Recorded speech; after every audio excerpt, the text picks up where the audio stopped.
खुदा के लिए कुछ करो, निकलो। है कि जंग फैल चुकी है, आओ हमें बचाओ इनसे। Army chief general Upendra Dwivedi ने बड़ा बयान दिया है। उन्होंने कहा है कि जल्द ही वो युद्ध होगा जिसकी हम कल्पना करते हैं। My God!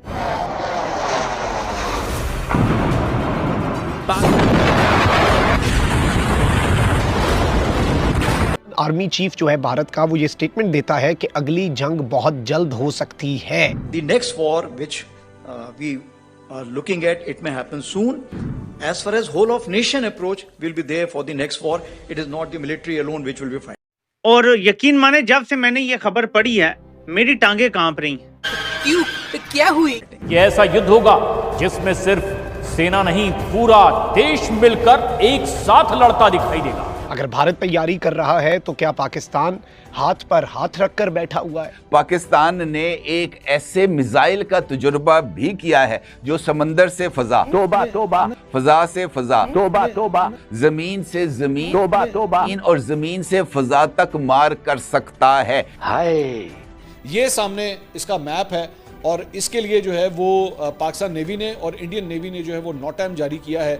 ये नाज़रीन इकराम इस जानिब एक क्लियर इंडिकेशन है कि भारत की तरफ से कोई एडवेंचर हो सकता है और भारत लगातार ये बातें कर रहा है कि ऑपरेशन सिंदूर अभी भी कंटिन्यूड है। खुदा ना ख्वास्ता, खुदा ना ख्वास्ता, खुदा ना ख्वास्ता, खुदा ना खास्ता, खुदा ना खास्ता, खुदा ना खास्ता, खुदा ना खास्ता, खुदा ना ख्वास्ता मेरे मुंह में। भारत के army chief general Upendra Dwivedi ने आज एक ऐसी स्टेटमेंट दे दी है कि जिसे सुनने के बाद आज एक बार फिर पूरा पाकिस्तान छाती पीट कर रहा है। जी हाँ, तो खबर को देख रहा है कि भारत के army chief general Upendra Dwivedi ने कल अपनी एक स्पीच के दौरान कहा कि जल्द ही पाकिस्तान के साथ एक ऐसा युद्ध होगा जिसकी हम कल्पना करते हैं। उन्होंने यह भी कहा कि इस बार युद्ध बिल्कुल ही अलग होगा। ये ऐसा युद्ध होगा जिसमें सिर्फ भारतीय सेना ही नहीं बल्कि पूरा का पूरा भारत ही एक साथ लड़ता दिखाई देगा।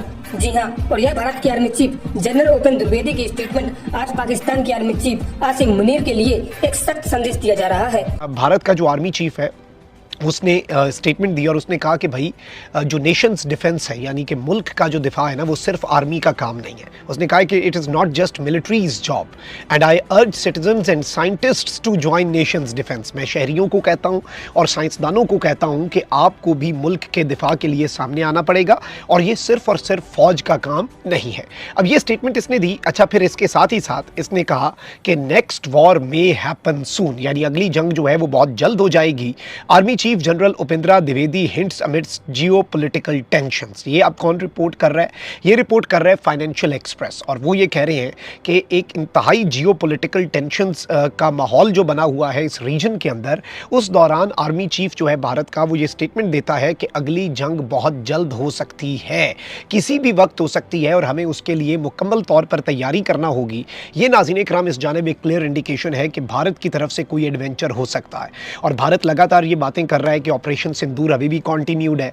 तो ये याद रखिएगा कि ऑपरेशन बुनियानुम मरसूस ख़त्म हुआ है। ऑपरेशन बुनियानुम मरसूस पार्ट था मार्काए हक का, तो पाकिस्तान का मार्काए हक जो है वो अभी भी जारी है। पाकिस्तान अपनी तैयारियां कर रहा है। पाकिस्तान भारत की प्रॉक्सीज BLA और TTP से भी लड़ रहा है और भारत के लिए भी मुकम्मल तौर पे तैयार है। पिछली मरतबा तो सिर्फ पाकिस्तान ने भारत को ज़रा फाइटर जेट्स के मैदान में भारत जो है उसके साथ एक इस तरह का पंजा लड़ाया कि आज तक भारत जो है वो रुस्वा हुआ है। तो अब पाकिस्तान ने Z-10ME जो अटैक गनशिप हेलीकॉप्टर्स हैं चाइना से आने वाले, वो भी अपनी फ्लीट के अंदर शामिल करके ऑपरेशनलाइज कर दिए। इस वक्त पाकिस्तान जो है वो मुकम्मल तौर पे तैयारियां कर रहा है। तो वहीं दूसरी जानिब नाज़रीन इकराम, टर्किश एयरफोर्स का A400M Atlas heavy cargo aircraft, अब ये याद रखिएगा ये आम कार्गो एयरक्राफ्ट नहीं है, यानी कोई प्राइवेट कार्गो एयरक्राफ्ट नहीं है। ये टर्की की जो एयरफोर्स है उसका A400 एटलस हैवी कार्गो, यानी बहुत बड़े पैमाने पर यह सामान ला सकता है और इसका रजिस्ट्रेशन नंबर है 18-0094। नाज़रीन इकराम, ये रावलपिंडी के नूर खान एयरबेस पे लैंड किया है। नूर खान एयरबेस की स्वागत है दोस्तों, देश के आवाज़ चैनल में आपका स्वागत है। आप तो मेरी वीडियो पूरी देखते हो लेकिन मेरे चैनल को सब्सक्राइब नहीं करते हो, तो प्लीज़ मेरे चैनल को सब्सक्राइब कीजिए और मेरे आने वाले वीडियो के लिए नोटिफिकेशन बटन दबाना मत भूलिए। जय हिंद, जय भारत, वंदे मातरम।